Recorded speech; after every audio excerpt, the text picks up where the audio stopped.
Salam sejahtera untuk kita semuanya.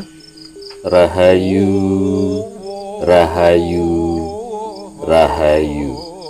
Pada kesempatan kali ini, bahasan kita adalah mengenai kodam, yaitu alasan-alasan mengapa kodam kok belum mau melakukan komunikasi dengan kita.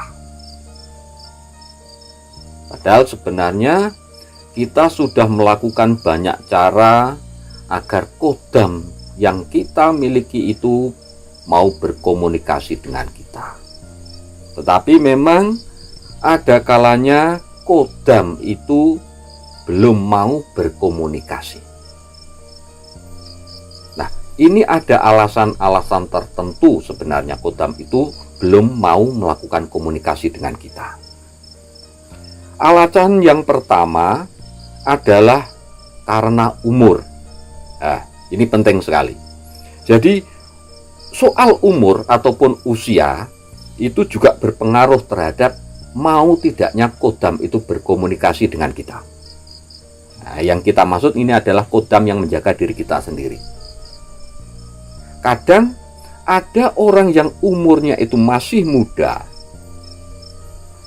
Nah, kemudian dia mempunyai keinginan yang kuat agar bisa berkomunikasi dengan kodamnya. Nah, tetapi kodamnya belum mau untuk komunikasi. Karena apa? Memang kodam ini sudah tahu, sudah paham betul bahwa orang yang dijaganya atau tuannya ini tadi memang belum cukup umur. Jadi ini umur dengan keinginan berbeda. Keinginan kita mungkin pengen, nah, tetapi kalau memang belum saatnya, nah, ya tetap belum bisa berkomunikasi dengan kodamnya. Ini yang pertama, alasan pertama. Kemudian alasan yang nomor dua adalah kesiapan daripada wadah diri kita. Kadang-kadang keinginan kita itu juga sudah kuat, tetapi wadah kita yang belum siap. Nah, keinginannya saja yang tinggi, yang kuat, supaya pengen atau bisa berkomunikasi dengan kodamnya. Tetapi kalau wadah diri kita ini belum siap, kodamnya juga tidak mau atau belum mau berkomunikasi dengan kita. Maka untuk menyiapkan wadah diri kita itu maka harus berproses. Ada proses-proses tertentu, ada ritual-ritual tertentu untuk memperbesar wadah kita atau mempersiapkan wadah kita. Yaitu dengan cara banyak memperbaiki diri dan juga dengan cara membersihkan diri kita. Di samping itu juga harus menambah amalan-amalan tertentu ataupun juga memperbanyak ibadah-ibadah tertentu. Bisa dengan cara berzikir, wirid, puasa, nah, dengan bersemedi, sering bertafakur, nah, semacam itu. Itu cara untuk mempersiapkan wadah diri kita. Supaya kodamnya itu tadi, kalau keinginan kita ingin berkomunikasi dengan kodam, kodamnya juga mau berkomunikasi dengan kita. Maka harus dipersiapkan dulu wadah diri kita itu tadi. Itu alasan yang nomor dua. Karena memang wadah kita belum siap. Kemudian alasan yang nomor tiga adalah karena tingkat keilmuan yang kita miliki, nah, itu juga belum maksimal. Yang artinya memang energi, kalau keilmuan kita belum maksimal, energinya kan rendah. Nah, sementara kalau kodam yang mendampingi kita itu energinya tinggi, belum selaras. Maka harus sinkron dulu. Nah, untuk menyelaraskan energi panjenengan dengan kodam itu tadi, maka keilmuan panjenengan juga harus panjenengan tingkatkan atau dimaksimalkan. Nah, ini masalah keilmuannya. Dan wadah, jadi wadah yang kita miliki, terutama wadah keilmuan, ya, itu juga harus kita perluas. Yang artinya kalau wadah keilmuan kita sudah luas, berarti keilmuan kita juga meningkat. Nah, itu. Caranya bagaimana? Sebenarnya juga hampir sama dengan mempersiapkan wadah diri kita tadi. Ini keilmuan-keilmuan tertentu. Contohnya begini. Ini seumpama amalan kodam tentang harimau putih ya, macan putih, maung budas. Nah, ini kan amalannya khusus. Lah kalau amalan khususnya ini tidak ditambah atau tidak dikencengin lagi atau tidak dirutinkan lagi, ya nanti kodamnya ini, kodam macan putihnya juga belum mau berkomunikasi dengan kita. Makanya harus selaras dulu, harus seimbang, selaras, sinkron.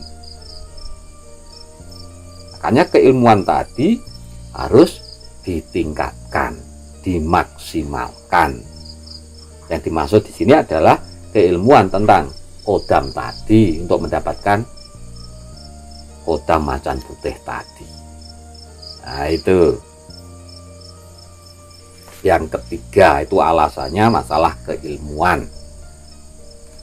Kemudian alasan yang selanjutnya, yang nomor 4 adalah karena kurangnya kesadaran diri kita terhadap kodam yang mendampingi kita. Jadi kita tidak sadar bahwa kita itu didampingi kodam tertentu. Makanya harus menyadarkan diri kita dulu bahwa oh saya ini mempunyai kodam singa seumpama. Ya maka harus sadar kalau kita ini dijaga oleh kodam singa. Sehingga ketika kita sudah sadar semacam itu, nanti untuk berkomunikasi dengan kodam kita ya mudah saja. Kalau kita tidak menyadari adanya kodam singa dalam diri kita atau yang membantu kita, ya tidak bisa untuk berkomunikasi. Nah itu. Dan juga bisa dikatakan kurang kesadaran diri itu juga karena kita terlalu banyak memikirkan hal-hal yang sifatnya duniawi. Entah itu pekerjaan, entah itu masalah rumah tangga, masalah persoalan-persoalan. Nah, itu. Atau juga bisa karena kita terlalu banyak kesalahan atau banyak dosa. Itu juga bisa menghalangi dan juga bisa kodam itu belum mau berkomunikasi dengan kita.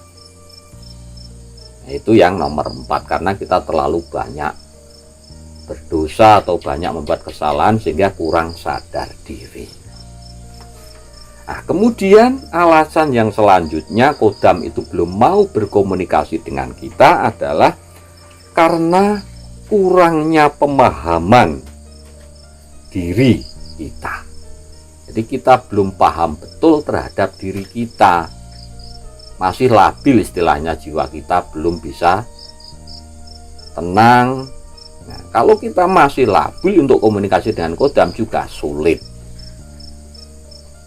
Makanya harus memahami diri kita dulu. Nah, untuk paham terhadap diri kita, cara yang terbaik juga harus mendekatkan diri kita kepada Tuhan yang Maha Kuasa. Itu supaya paham akan diri kita. Kalau kita sudah mendekatkan diri kepada Tuhan yang Maha Kuasa dengan cara memperbanyak amal ibadah, nah, sesuai dengan agamanya masing-masing ini ya. Suka membantu orang lain, suka bersedekah, suka tirakat, lah itu akan lebih mempermudah dan juga akan lebih mempercepat supaya kodam yang menjaga kita itu tadi bisa berkomunikasi dengan kita. Jadi itu tadi ada alasan-alasan mengapa kodam itu belum mau berkomunikasi dengan kita. Mudah-mudahan bahasan kita kali ini bisa panjenengan jadikan sebagai tambahan wawasan dan juga tambahan pengetahuan, dan mudah-mudahan bisa bermanfaat untuk kita semua. Dan bagi sedulur-sedulur, monggo tinggalkan komentar panjenengan di kolom komentar. Matur nuwun sanget. Wassalamualaikum warahmatullahi wabarakatuh.